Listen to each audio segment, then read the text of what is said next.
Feeling like a shark in a shrimp tank. Big fish, small pond in the shrimp tank.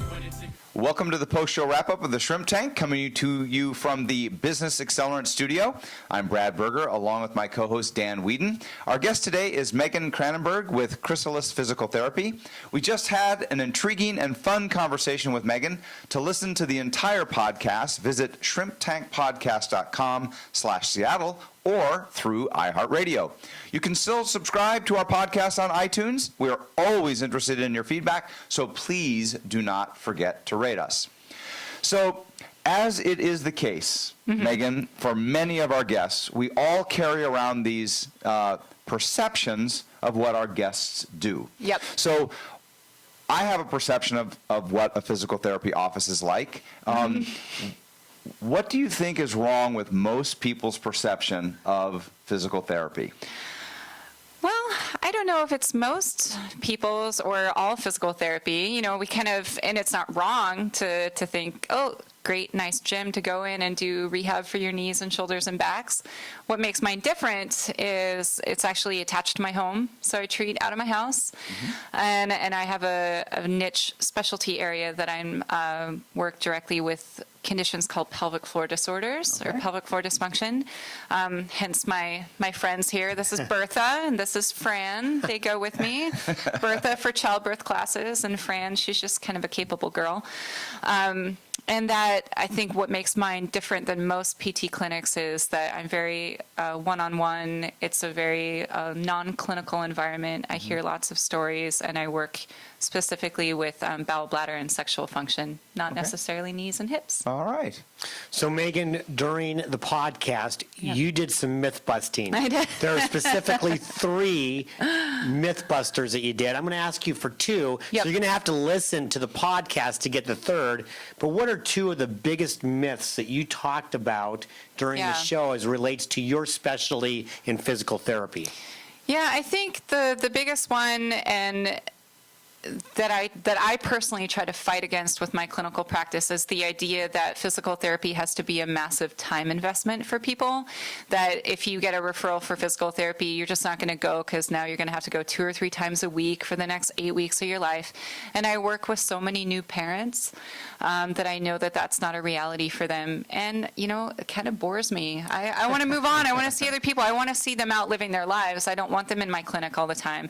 So, like, I typically only see people weekly for first couple weeks, and then it's like, hey, go live your life, try these things out in your daily routine and see how they work, and then let's troubleshoot. So I try to work a lot more as a consultant than someone who's being very protocol-driven about care. And the other one that is specific to the world of pelvic floor dysfunctions and is the idea that all pelvic floor dysfunctions are cured by doing 150 Kegels every time you sit at a red stoplight. And that's advice that a lot of people get from their primary care doctors or their OBGYN when they're saying, hey, I'm leaking urine, what do I do? And they're like, oh, just do your Kegels. But with a lot of the people I treat, that's actually the worst advice that they could be given. And so it's really important to come in and have a full nose to toes assessment to find out, you know, this might actually be a lot less complicated than you thought, or maybe there's more complexity to it. So that individual assessment from someone who's really specialized in that area is an important thing. Well, Megan, the other thing that we talked about is the fact that you weren't always a private practitioner. You came from a couple of different areas in careers of structure to a place where there isn't so much structure, being an entrepreneur.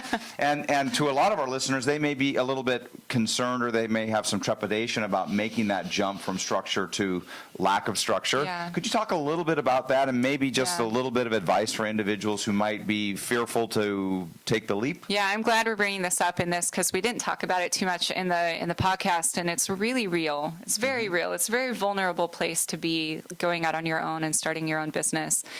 And I am not intrinsically a very structured person. I've always enjoyed working. You know, I was in the military, I wore what I was told to wear, and I kind of like that. You know, it takes a lot of the pressure off. But I think one of the ways that you can deal with it is you have to create your own structure. And there is something to be said for being so passionate about what you're doing and really feeling the only way you can do it the way that you feel strongly to do it is to go out on your own. And when you keep your eyes on that prize, that helps you have the motivation to sit down and carve out that time to do the marketing work, to do the admin work, to hassle with the insurance companies. You find that you create that structure, and as a mom and as a mompreneur, there's no work-life balance, and shout out to my PT mompreneurs. There's no work-life balance, and I think you have to come to a place of acceptance about that your life is going to be more of a teeter-totter that never sits in the middle, and that you give it all in, and then you take big breaks, and you find that way to give yourself the structure and that unstructured time to still feel like you're still you. Great. Well, Megan, we want to thank you for joining us. Somebody out there is watching, they say, I really want to get a hold of Megan. How would they do it? The easiest thing would be to call me. So the clinic phone number is 360-900-9971, and I believe you're going to tag to the links to my social media and to my website on this. So go scroll down and look at the tags. I'm on Facebook and Instagram, and I have a website, chrysalis-pt.com. Awesome. Well, once again, this is just a taste of what you can expect by listening to the entire podcast. Visit shrimptankpodcast.com/Seattle or listen to us on iHeartRadio. You can also subscribe to our podcast on iTunes. We'd love to hear from you, and please do not forget to rate us. Thanks to all of our Shrimp Peeler sponsors and to you, our listeners and followers. Our next show from the Business Accelerant Studio will be on Wednesday, November 20th, when our guest will be Ken Price with West Bay Auto Parts. You will definitely want to join us then. But for right now, the hay is in the barn. I've been feeling like a shark in a shrimp tank. Big fish, small pond in the shrimp